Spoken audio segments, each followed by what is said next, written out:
Oki Ramanda dengan NIM 221010220016. Saya dari kelas Farmasi A. Di sini saya akan menjelaskan tentang replikasi DNA dan sintesis protein. Berikut ini saya akan menjelaskan tentang replikasi DNA. Replikasi DNA merupakan penggandaan rantai ganda DNA. Dan bagaimana sih proses replikasi DNA ini? Jadi, proses ini diawali rantai DNA double helix dipisahkan oleh enzim elikase dan terjadi single strand, yaitu leading strand dan lagging strand, yang mana ditandai terbentuknya garpu replikasi. Kemudian leading strand mengikat nukleotida dan disusun kembali dengan bantuan DNA polimerase. Kemudian enzim ligasi menyenggel dan membantu untaian DNA di leading strand dan terbentuknya untaian baru. Nah, setelah replikasi DNA selesai, kita lanjut dengan sintesis protein. Sekarang, apakah kalian tahu protein itu dapat terbentuk dalam tubuh kita melalui proses sintesis protein? Jadi, sintesis protein ini merupakan pembentukan yang melibatkan DNA dan RNA. Sintesis protein ini memiliki dua tahap, yaitu transkripsi dan translasi. Proses yang pertama adalah transkripsi. Pada proses ini terjadi penyalinan sebagian DNA dan RNA. Jadi, DNA itu terletak di nukleus. Sedangkan proses pembentukan protein berlangsung di ribosom yang terletak di sitoplasma. Nah, jadi dalam proses transkripsi ini terdapat promotor dan terminator, di mana di dalam nukleus RNA polimerase akan memisahkan untaian DNA menjadi dua bagian dengan cara bergerak terminator ke promotor. Nah, jadi pada transkripsi ini terdapat tiga tahap, yaitu ada inisiasi, elongasi, dan terminasi.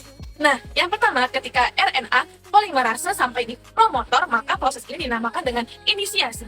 Selanjutnya, RNA polimerase akan kembali berjalan menuju ke terminator dan akan membentuk mRNA. Nah, apa itu mRNA? Jadi, mRNA adalah messenger RNA atau RNA pembawa pesan. Pada proses ini dinamakan elongasi. Dan yang terakhir, ketika RNA polimerase dan mRNA sampai ke terminator, maka proses transkripsi selesai. Setelah kita menyelesaikan proses transkripsi, selanjutnya yaitu proses translasi. Nah, apa sih itu translasi dan bagaimana sih tahapannya? Jadi, translasi ini ketika mRNA terbentuk, maka mRNA atau pembawa pesan ini bisa membawa kode hasil salinan DNA ke ribosom. Kira-kira kode apa ya yang dititipkan DNA ke mRNA?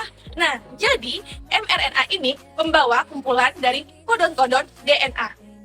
Jadi, setelah tiba di ribosom, maka proses translasi dapat dimulai. Jadi, translasi merupakan proses terjemahan kode DNA sehingga menghasilkan rantai polipeptida, penyusun protein. Pada proses ini juga memiliki tiga tahapan, yaitu ada inisiasi, elongasi, dan terminasi. Pada tahap pertama ini, kodon mRNA yang bertemu dengan ribosom disebut dengan kodon start. Kodon start adalah AUAG. Setelah tahapan inisiasi selesai, lanjut dengan tahap elongasi, di mana tahapan ini kodon yang dibawa oleh mRNA akan diterjemahkan oleh asam amino. Kemudian masing-masing asam amino akan digabungkan oleh tRNA yang membawa asam amino untuk menjadi protein. Nah, di mana gabungan dari asam amino tersebut akan membentuk rantai polipeptida. Setelah pembentukan rantai polipeptida tadi, maka proses elongasi ini akan selesai. Lanjut pada tahap terminasi. Nah, jadi pada proses ini, translasi berakhir ketika salah satu kodon stop bertemu dengan ribosom. Nah, apa-apa saja kodon stop? Jadi, kodon stop ada UAA, UAG, dan UGA. Wow. Nah, gimana kalian sudah tahu kan bagaimana proses sintesis protein ini?